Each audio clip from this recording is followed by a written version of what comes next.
في مدينة الصويرة فوق واحد الضباب مغطي السما بحال شي ستار رمادي.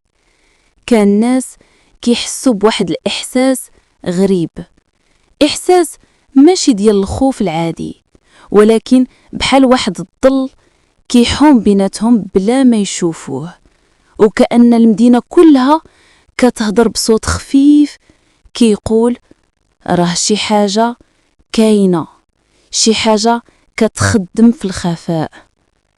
الحكاية بدات في نهار عادي بزاف، نهار اللي ما كان كيحمل حتى شي معلومة بأن الصويرة غادي تولي عنوان أكبر لغز بوليسي في المغرب. الريح كانت كتهدر في الزنقة، والبحر كيدق في الحجر ديال الميناء، والناس ما عندهم حتى خبر على داك الشيء اللي هزينو ليالي المدينة.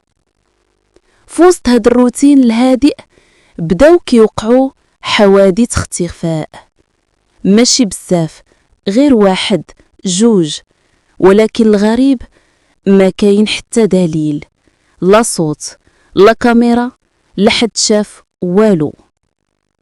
اول واحد اختفى كان رشيد، خياط معروف ومحبوب، كيسالي الخدمة ديالو مع 7 العشية وكيشد الطريق للدار.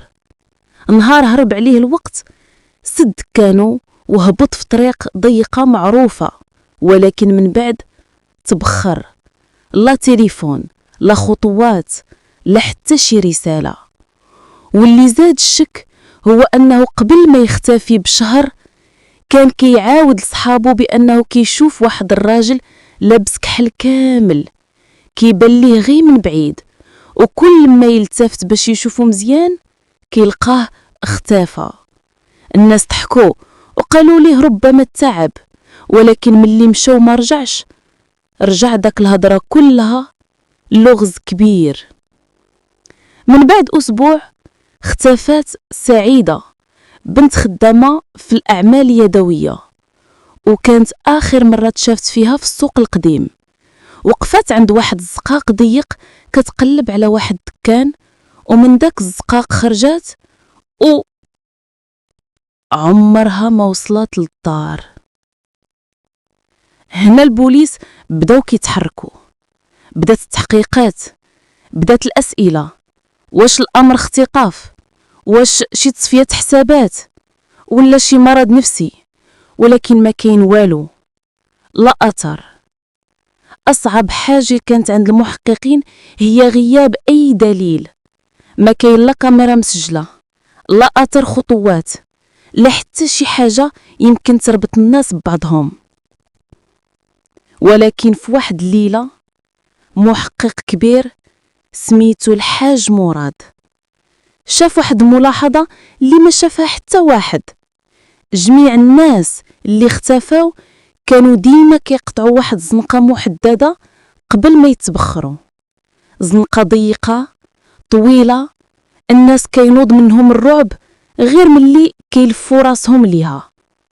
حدا هاد الزنقة كاين واحد الدار قديمة بزاف، الناس ساكنين على برا كيقولوا عليها دار بن بطوطة، دار معمرة بالأساطير. شي كيقول خرجت منها حرائق بلا سبب، شي كيقول كانوا كيشوفوا واحد الراجل كيدوز من السطح للسطح، شي كيقول سمع صوت واحد الراجل كيضحك في العشية بلا ما يكون حد. مراد شد الملف ووقف قدام الدار وشاف بأنه الباب قديم ومكسر، ولكن كيبان بأنه شي حد كيدوز من هنا. دار واحد الجولة في الحومة، سول الناس، سول الشيوخ، سول التجار، وكل شي كيعطيه غير كلام متناقض. ولكن واحد الراجل كبير في العمر سميتو عمو إدريس شد مراد من كتافو وقال له بصوت مرعوب: الحاج، راه ماشي دار مهجورة، راه كاين شي واحد ساكن فيها، واحد ما كيبغيش حد يشوفو. هنا مراد سولو: شكون؟ عمو إدريس جاوبو وهو كيرتع: ظل، واحد الظل، ولكن ماشي بحال ديالنا. هنا بدا مراد كيحس بأن هاد القضية ماشي جريمة عادية، بدا كيشم ريحة واحد القاتل متسلسل كيخدم بالذكاء والهدوء، ما كيخليش اثر وما كيبانش، بحال ليلة عاش حياته كلها كيخطط لشي حاجة كبيرة. وبدا الشك كيدخل في بالو، علاش هاد الدار بالضبط؟ وعلاش الناس كيلقبوا القاتل بالظل؟ وشنو العلاقة بين الاختفاءات وبين بطوطة؟ واش ممكن القاتل يكون عنده تاريخ قديم في هاد المدينة؟ ومرة أخرى قبل ما يكمل مراد الجولة ديالو، جاو عنده الناس قالوا ليه الحاج هاد الليلة اختفى واحد ثالث. هنا بدات القضية كتسخن، وبدات المدينة كتعيش رعب ماشي بحال أي رعب، رعب ديال واحد القاتل كيتحرك وما كيبانش وما كيخلي حتى شي اثر، وكيدير كل شي بالعقل البارد. الصويرة في هذيك الليلة كانت عايشة واحد الصمت معمر دار، صمت بحال إلا البحر وقف والريح حتى هي حبسات كتسمح. المدينة كاملة كانت بحال كتسنى شي حاجة، شي حدث، شي لحظة، شي علامة غادي تبين اش كاين ورا داك الظل اللي حير الجميع. الحاج مراد ما نعش في تلك الليلة، جلس في المكتب ديالو، قصى الملفات واحد بواحد وحط صور المختفين قدامه: رشيد الخياط، سعيدة من السوق، ومحمد اللي اختفى آخر واحد نهار اللي جاو عنده الناس في الرعب. بقى كيشوف الصور بواحد التركيز اللي ما كيعرفوا غير المحققين اللي عاشوا سنوات في القضايا الثقيلة. كان كيحس بأن هاد الوجوه كلهم كيربط بيناتهم شي خيط خفي، شي علاقة ما واضحاش، شي خطة، شي حد كيديرها ببرودة الأعصاب. شد النوطة ديالو وكتب ملاحظة مهمة: جميع المختفين مشاو في آخر لحظة من قدام دار بن بطوطة. عاد ناض من بلاصتو، دار واحد الدورة في الغرفة، عاود جلس وكتب سطر آخر: الظل ماشي شخص عادي، كيعرف الزناقي، كيعرف الوقت وكيتحرك بثقة. وملي شاف هاد الجوج سطور هو بنفسه حس بالرعدة اللي عارفة تقول ليه راه عندك قاتل متسلسل كيخطط بذكاء خطير.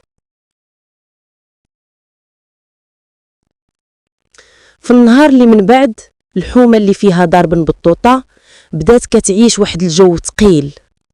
الناس ما بقاوش كيدوزوا من الزنقة اللي قدام الدار، شي وحدين خرجوا من ديورهم، شي وحدين شدوا ولادهم وما بقاوش يخليوهم يلعبوا، وحتى الكلاب ديال الحومة كانوا كيوقفوا قريب من الدار وكيبقاو يشوفوا فيها وهما مكرفصين ديال الخوف.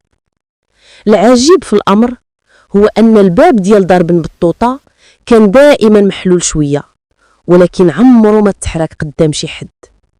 باب كيشعل الخيال، شي كيقول كيتفتح بالليل، شي كيقول كيتهز بلا ما يلمسو حد، شي كيقول كيخرج منه ضوء ضعيف بحال شي شمعة كطفى وترجع. ولكن ما كاين حتى واحد عنده دليل، غير الكلام اللي كيخلي الرعب يتزاد. الحاج مراد قرر يدير شي حاجة ما دارها حتى واحد قبل منه: يدخل للزنقة ديال الدار في الليل بوحدو ويتبع أي علامة ولو صغيرة تعطيه شي فكرة. شد ساعة من الساعات اللي كتمشي بلا صوت، وخرج واحد المصباح صغير كيضوي ضو هادئ، ومشى غيب بوحدو للزنقة اللي الناس كيتفاداوها. الريح كانت كتنعس فوق السطوح، والحجرة كيدير واحد الصوت خفيف في الأرض، والظلام كان كيغطي كل شي. ولكن مراد كان عارف راسو شنو كيدير.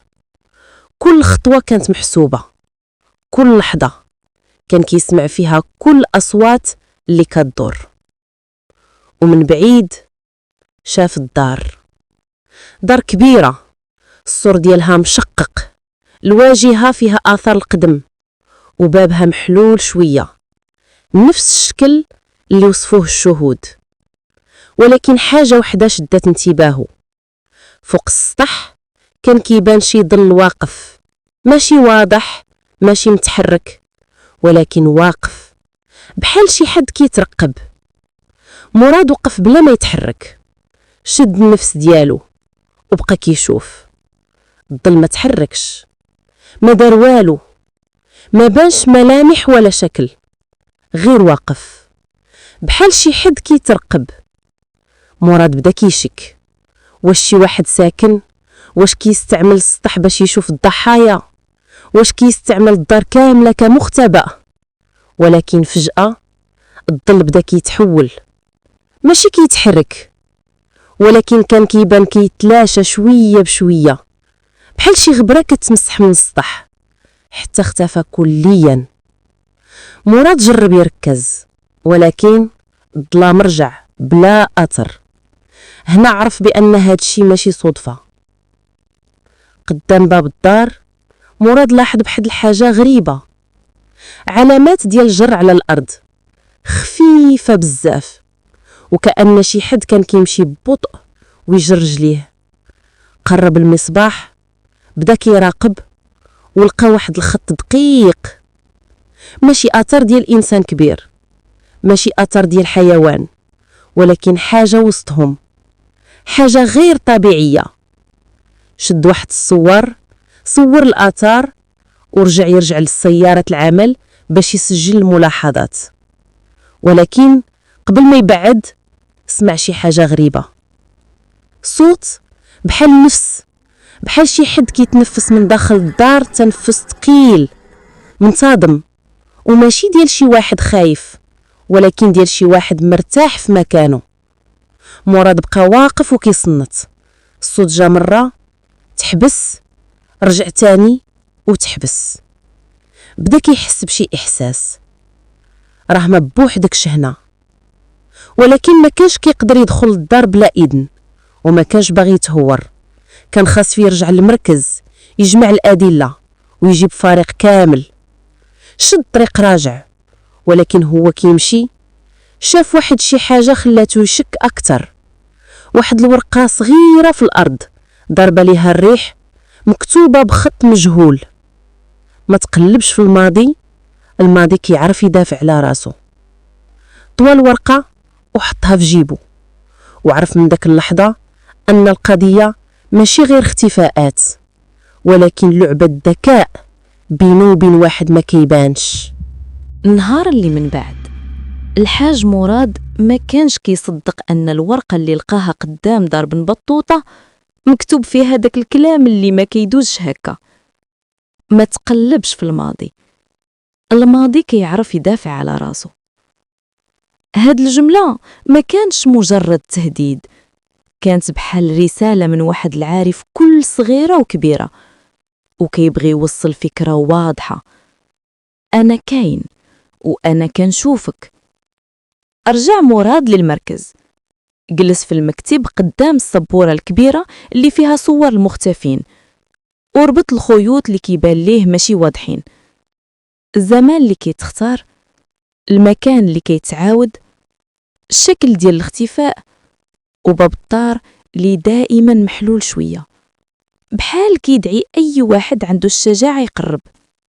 الساعات كانوا كيدوزو، ومراد كيبقى في الغرفة، مرة يوقف، مرة يجلس، مرة يكتب، مرة يمسح، حتى ولا عنده واحد الإحساس قوي. راه القصة هادي ما بداتش دابا، هادي قصة قديمة بزاف. باش يفهم الماضي اللي كتكتب ليه الورقة، مراد قرر يمشي للمكتبات البلدية القديمة اللي في الصويرة، واحد المكان اللي الريحة ديالو فيها خريطة ديال الغبرة، الكتوبة القديمة والأسرار اللي عمرها ما خرجات. دخل المكتبة، شد واحد الملف صفر اللي مكتوب عليه أرشيف الحي القديم قبل 1960. فتح الصفحات وهو كيقلب، حتى لقى واحد سطر اللي وقف دمه: دار بن بطوطة كانت ملك رجل منعزل سميتو طاهر بن بطوطة، واحد الراجل اللي واش ما كانش كيبان في النهار وما كيعرفو حتى واحد في الحومة. الناس كانت كتقول باللي طاهر كان كيجمع معلومات على الجميع، وما كانش كيبغي شي حد يقرب للسكن ديالو. مراد وقف، رجع يقرا هاد الفقرة 3 المرات. حس أن القضية اللي كيبحث فيها دابا مرتبطة بشي حد في الماضي اللي عنده نفس السلوك، الترقب، السرية وعدم الظهور. قلب صفحة أخرى ولقى واحد الملاحظة الأغرب.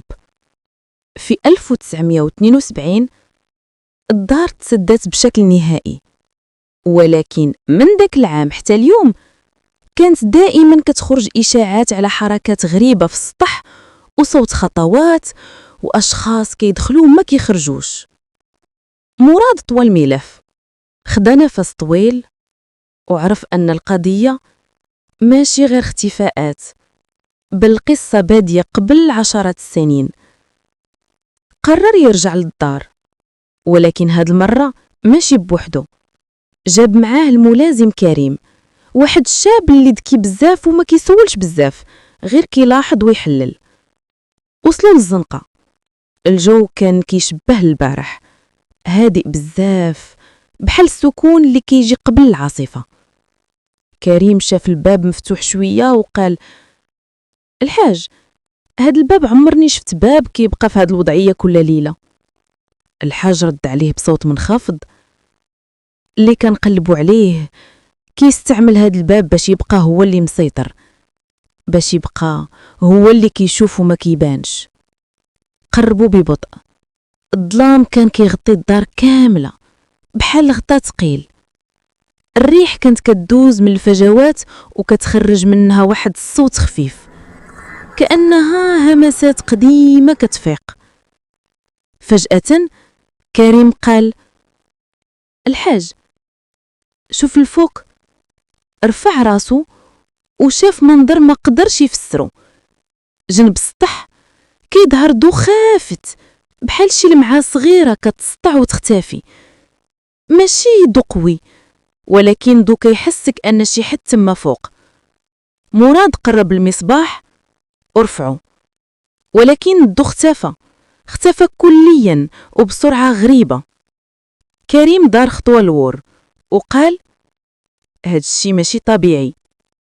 ومراد قال ليه: الطبيعي الوحيد هنا هو أن كل شي غادي يكون صعيب. قدام الباب لقاو واحد الحاجة ما كانش البارح، خط مرسوم بالطباشير البيض، مستقيم طويل، وكأنه شي حد رسم طريق من باب الدار حتى لوسط الزنقة. كريم قال: واش هادشي رسالة؟ ومراد رد: راه اللي كنقلبوا عليه كيلعب نفسيا، كيبغي يخلي اللي كيتبعو يحس بالفضول وبالخوف. هاد الخط راه دعوة، ولكن ما غاديش ندخلو بدون إذن قانوني. دخل مراد للسيارة، شد دفتر وكتب. الفاعل ماشي عشوائي، دماغه منظم، كتبان عليه البصمة ديال واحد كيخطط على مدى طويل. ورجع يشوف الدار من بعيد، الظلام كيغطيها والباب مازال محلول شوية، والخط البيض في الأرض كيبان بحال شي طريق كيطلب يتسبع. ولكن أهم حاجة هو أنهم سمعوا واحد الصوت جاي من داخل الدار، بحال الجر ديال شي حاجة ثقيلة، مرة بقرب، مرة ببعاد، مرة كيحبس وكيعاود من جديد. مراد بقى مركز، وكريم شد النفس ديالو، وكل واحد فيهم عرف داك اللحظة أن الفاعل ماشي بعيد، بل يمكن كان كيشوفهم دابا. داك الصوت اللي كان كيجرف شي حاجة ثقيلة كان كيزيد وكيقرب، ومع كل ثانية الحاج مراد كان كيشعر أن الدار ماشي خاوية، الدار كتنفس. كريم شد يدو على جنبه، يبان فحال اللي غادي يشد سلاح، ولكن مراد بشوية قال ليه: صافي، بلا حركة مفاجئة، غير اسمع.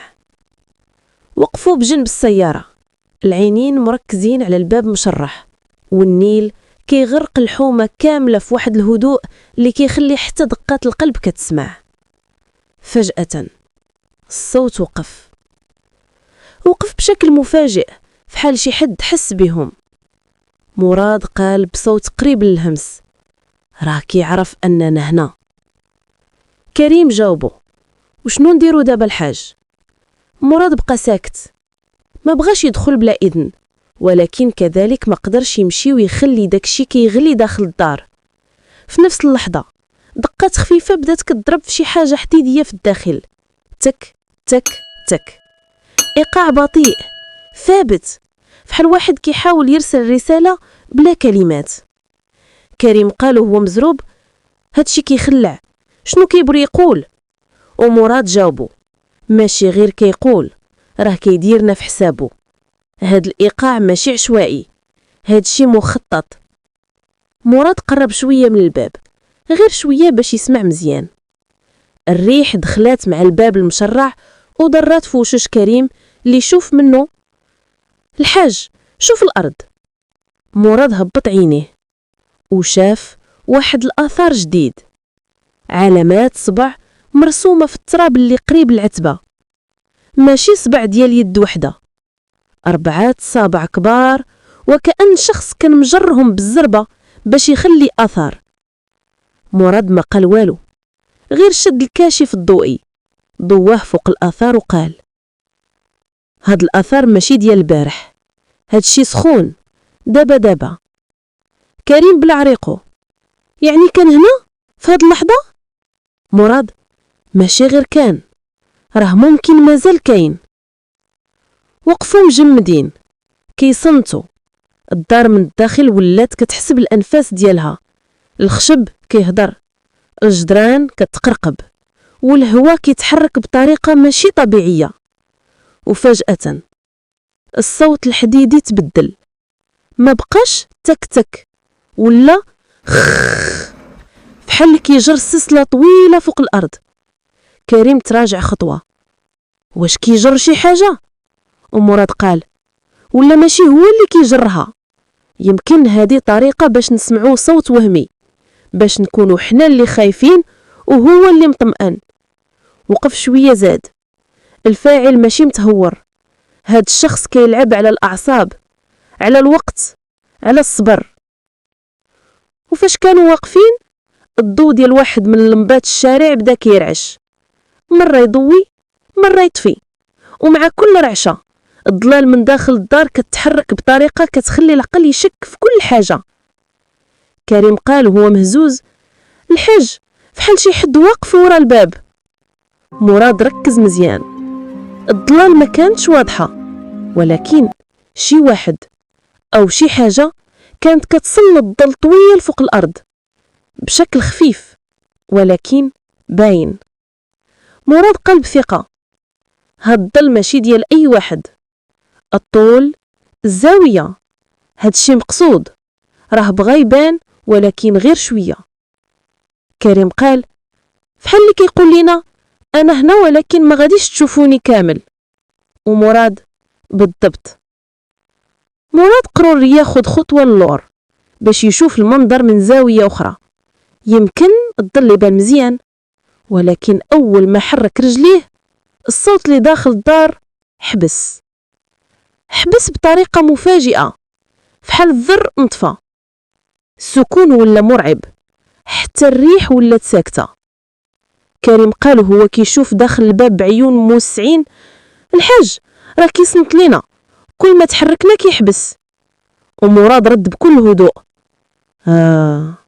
إيوا دابا عرفنا واحد الحاجة، راه ماشي غافل، راه مركز علينا 100%. ثواني قليلة دازت وفجأة خرج صوت آخر من الداخل: دوف، فحال الواحد طاح من الفوق أو شي باب داخلية تسدات بقوة. كريم تزاد نبدو: شنو هذا؟ ومراد رفع يدو باش يسكتو. غير سمع، كان شي حاجة كتجري ببطء فوق الأرض، الخطوات ماشي ديال إنسان ماشي ديال حيوان، شي حاجة وسط بيناتهم. وباش تزاد الغموض الخطوات كانت ثابتة، نفس المسافة، نفس الإيقاع، فحال شي شخص تدرب عليها. مراد قال أخيرا: كريم غادي نرجعو للمركز، هادشي محتاج إذن ومعدات وتغطية قانونية، وإلا غادي نطيحو في الفخ ديالو. كريم ما عجبوش الحال، ولكن الحاج ولا مشينا دابا راه غادي يهرب. مراد هز عينيه ناحية الظلال وشاف داك اللمعان اللي كان شاف في السطح البارح، ولكن هاد المرة كان في العتمة ديال الدراج، ضو خفيف فحال عين كتلمع، مرة كتطفى مرة كتعاود. وقال ليه: لا كريم، ما غاديش يهرب، شوف مزيان، هو اللي باغي نبقاو هنا ماشي نبعدو. سكت شوية، زاد: الفاعل ما باغيش يتهرب، باغي يلعب، وباغي يورينا غير اللي كيبغي باش هو يبقى دايما خطوة لقدام. كريم تنفس بعمق، يعني غادي يرجع يبغينا؟ ومراد جاوبو النيل كيغطي صوتو: لا، راه من الاول اللي جابنا لهنا. وهذه كانت اخطر ليلة في القضية. غير خرجوا مراد وكريم من الزنقة، البرد ديال الليل ضربهم دفعة واحدة، بحال واحد اليد خفية كتشدك من العنق وكتقول ليك: فين غادي؟ راه اللعبة ما سالاتش.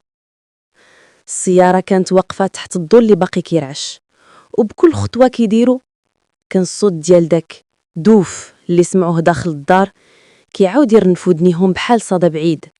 وكل ما يتذكروه كيزيد الإحساس أن شي حد كان كيترقب كل حركة صغيرة ديالهم. ركبوا في الطوموبيل، ولكن حتى وهي كتتحرك الجو بقى ثقيل، بحال الهوا ما كيبغيهمش يمشيو. كريم كان كيشوف في المرايا بزاف، كل دقيقة يزيد يرجع يشوف، حتى قال بصوت متردد: الحاج، كتحس شي حد تابعنا؟ مراد ما جاوبش مباشرة، غير حط يدو على لحياته وقال: كريم، ماشي أول مرة نحس بهذا الإحساس، وما عمر كان خطأ. الشارع كان خاوي، ولكن الإحساس ماشي خاوي نهائيا، بحال الظلام كيمشي وراهم وماشي الظلام بوحدو. فاش وصلوا لمركز الشرطة دخل مراد مباشرة للمكتب ديالو، سد الباب وبقى واقف قدام السبورة اللي فيها الصور، الخطوط، التواريخ والخريطة ديال المدينة. كريم دخل من بعده وكيبان عليه داك التقل ديال اللي عاش شي حاجة كبيرة وما فاهمهاش. مراد شد قلم وقرب السبورة وقال: شوف، هاد الفاعل ماشي اللي باغي يهرب، راه اللي باغي يجبدنا. كريم سكت، ولكن عينيه بانوا فيهم علامات الشك. ولكن علاش واحد قاتل باغي البوليس يقربوا ليه؟ هذه ماشي طبيعية. مراد كتب فوق السبورة بخط كبير: قاتل، ولكن مراقب. وزاد يشرح: هاد النوع ما كيديرش الجرائم غير على قبل القتل، كيديرها باش يشوف شكون اللي غادي يحاول يفهمه، باش يجرك، باش يقيس دماغك، باش يشوف واش كتستاهل. كريم تنفس بزربة بحال تحدي. مراد كتر من تحدي، بحال واحد كيحفر حفرة جوا حفرة وكنا غاديين مباشرة للوسط. جلسوا بجوج، السكون كيغطي المكتب، غير الصوت ديال الكرونوغراف القديم اللي فوق الرف كيتيك تيك تيك. ومراد كان كيرجع يشوف الورقة اللي بقات في بالو من البارح، الجملة اللي كتبها داك الشخص: ما تقلبش في الماضي، الماضي كيعرف يدافع على راسو. كريم سولو: الحاج، واش كتعرف شي حد كان بحال هاد الشخص في الماضي؟ مراد بقى ساكت، العيون مركزين في واحد النقطة في السبورة، وقال ببطء: كان، ولكن داك الشخص مات من سنين طويلة. كريم قرب كتر: شنو كتقصد؟ مراد قال بصوت منخفض بزاف: الطاهر بن بطوطة، الراجل اللي كانت الدار ديالو مسدودة من 1972. هاد الراجل كان معروف غير بواحد الحاجة. سكت، زاد: الترقب. فجأة جا صوت خفيف من الممر ديال المركز، بحال شي ورقة طاحت ولا حدا داس بلا ما يشوفوه. مراد وقف، فتح الباب، شعل الضو وما كان حتى واحد، غير الأرض، وفيها واحد الورقة صفرا صغيورة بحال اللي تشدقات من شي ملف قديم وطاحت. شدها وبدا كيقرا 1973 اختفاء الطفل من نفس الحي، آخر مرة تشاف كان قرب دار بن بطوطة. كريم قال: ولكن الحاج، هاد الورقة ماشي من هنا، ما عمرنا شفناها في الأرشيف. مراد سد الباب وقال: ماشي مهمة منين جات، المهم علاش طاحت دابا. جلسوا مرة أخرى، ولكن الجو تبدل، ما بقاوش كيهضروا على قاتل مجهول، ولاو كيهضروا على شخص كيلعب مع الوقت، كيلعب مع الماضي، وكيدخل حتى في الأرشيف بلا ما يحس به حد. مراد دال واحد الخط تحت كلمات الطاهر بن بطوطة وقال: كريم، راه ما بقاوش عندنا غير الجرائم ديال دابا، ولاو عندنا جرائم ديال القبل، وممكن حتى الجرائم ديال اللي جاي. كريم قال: الحاج، واش كتعني؟ ومراد قطعو قال: الفاعل ماشي شخص وحده، الفاعل هو الماضي كامل. السكة اللي في الخارج بدات كتعطي واحد الصوت غريب، بحال قطار بعيد كيدوز، مع ان الخطوط مهجورة وما فيها حتى حركة في الليل. كريم شاف مراد وقال له: الحاج، حسيت بشي حاجة كتقرب.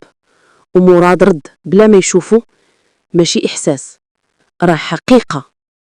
شد المعطف ديالو، وقف وحط المفتاح في جيبو. كريم سولو: فين غادي؟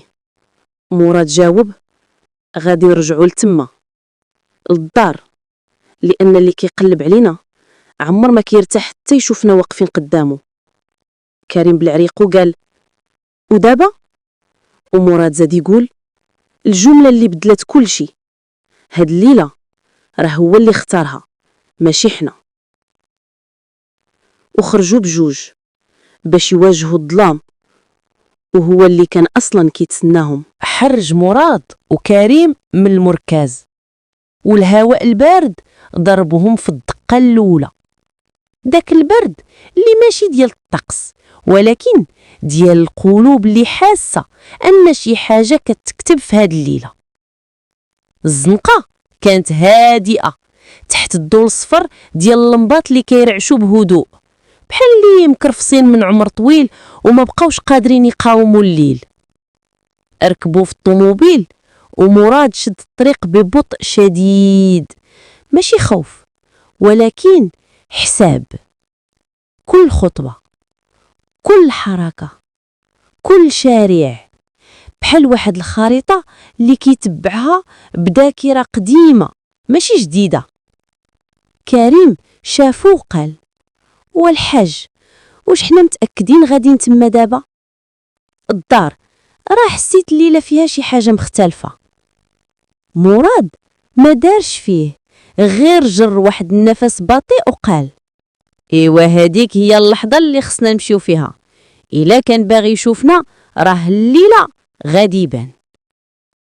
ومشى السكون كيتعمق كل ما قربوا الحومة ديال دار بن بطوطة. فاش وصلوا للزنقة الجو تبدل، ماشي نفس السكون اللي كان كيبان قبل. هاد المرة كان سكون تقيل بزاف، بحال الأرض كلها كتستاند عن النفس ديال شخص واحد. الباب مازال محلول شوية، ولكن اللي تبدل هو داك الخط البيض اللي كان مرسوم بالطباشير. ما بقى خط واحد، ولاو 3 خطوط، بحال طريق، بحال شي مسار، بحال دعوة رسمية للدخول. كريم تقرب شوية وقدو الخوف في صوتو: الحاج، البارح كان خط واحد، شكون زاد 2؟ مراد هز راسو وعينيه بقاو مركزين في الباب، وراه ماشي شكون، راه علاش. قرب للخطوط، جلس حداهم وبدا كيشوف طريقة الرسم، الحجم، القوة ديال الضغطة ديال الطباشير. وبصوت منخفض قال: واحد العادة معروفة عند القتلة المتسلسلين، كيخليو رموز صغيرة، ولكن هاد الرموز ماشي ليك انت، هادو كيرسلوها لشي حد آخر. كريم قرب حداه: شكون؟ مراد جاوب وهو مازال كيشوف في الأرض لراسهم. دخلوا خطوة لداخل. الريح اللي كانت كدوز من الفجوات ولات أبرد أعمق، بحال شي صوت كيهمس ليك في ودنك ولكن ما كيوصلش مفهوم. مراد دخل المصباح اليدوي والضو ديالو بدا كيتكسر على الجدران القديمة، الغبرة اللي كتعوم في الهواء والأثر ديال الزمان اللي ما بقى ما يرحم. كريم قال وهو كيشد يديه: الحاج، هاد الدار ماشي مهجورة، هاد الدار بشي طريقة كتحيا. ومراد جاوب ولا كتسايل اللي يدخل وتزاد خطوة أخرى. هنا بدا الصوت اللي سمعوه البارح راجع بوضوح أكبر، جر وقر ويوقف ومن بعد جر من جديد. كريم حبس: الحاج، راه نفس الصوت ديال البارح، ولكن الليلة ما باغيش يختبى، باغي نسمعوه مزيان. دازو من المدخل وصلوا للصالون القديم اللي الجدران ديالو مشققين والأرض عامرة ديال الغبرة والآثار ديال الأرجل اللي ماشي ديال شخص واحد ولا ديال هاد العام ولكن ديال عوام كتيرة. فجأة كريم شد مراد من دراعو بقوة: الحاج، شوف شنو مكتوب في الحيط. ضوت المصباح قرب باش يبان الأحرف، وكان مكتوب بخط صغير بزاف متقون ما فيش حتى تسرع. المرحلة الثانية بدات. كريم قال: شنو؟ ومراد قرب وجهه ورجع يقراها مرة جوج ثلاثة وقال بصوت ثقيل: هاد الشخص ما كيدير حتى خطبة بلا ما تكون محسوبة، راه كيشوفنا وكيكتب وكيخلي الرسائل قريب منا ولكن بلا ما نشوفوه. كريم دور راسو وشاف سقف الدار ولكن الظلام كان كتيف بزاف. مراد طلب منه يبقى هادئ: اسمع، راه اللي كيكتب هاد الرسائل باغي يجرنا لشي بلاصة ولكن بلا ما نخافو، خصنا نمشيو خطوة بخطوة باش نفهموه. ومشى للجهة اللي جا منها الصوت. دازو وسط ممر طويل، الباب ديال واحد الغرفة كان محلول شوية من نفس النوع ديال الباب الكبير في المدخل. مراد قرب ودفع الباب ببطء وتما شافوا طاولة خشبية صغيرة وعليها واحد الحاجة اللي ما توقعوهاش: مفاتيح قدام صورة قديمة بزاف. الصورة فيها راجل لابس جلابية بيضة واقف قدام الدار ولكن الوجه ديالو مسات الغبرة كتغطيه وما كيبانش. كريم قال: الحاج، هاد الراجل واش ممكن يكون؟ ومراد قال: طاهر بن بطوطة. ولكن قبل ما يكملوا التسكير جا صوت قوي من السطح: بام. كريم غوت: شي حد فوق. ومراد قال: اطلع ولكن بلا ما تركد، راه كيستنانا. طالعين في السلالم، الخشب تحت رجليهم كيصدر صوت بحال شي آهات قديمة كتفيق من النوم طويل. ووسط الدرج لقاو ورقة صغيرة أخرى متساقطة في النص. مراد هزها وقرا: المرحلة الثالثة غادي تكون عند السطح. كريم زحلق خطوة لتحت: الحاج، راه كيعرفنا فين غاديين. ومراد حط الورقة في جيبه: بالأكثر من هاد الشي، راه الليلة هي اللي اختارنا نمشيو. ووقفوا قدام الباب ديال السطح. السمود كان غريب، بلا ريح بلا صوت بلا حتى حركة. ومراد قال: فتح. كريم فتح الباب ببطء والضو ديال القمر دخل دقة وحدة. والسطح كان خاوي، غير واحد الكرسي في الوسط مقلوب والحبل ديال الستارة كيتمايل بوحدو. ومراد دار خطوة ولكن قبل ما يتقدم جا صوت يهمس بعيد قريب: ماشي من السطح، من وراهم. الليل كان طايح للصويرة بحال الغطة، والمركز كان غارق في الصمت ثقيل.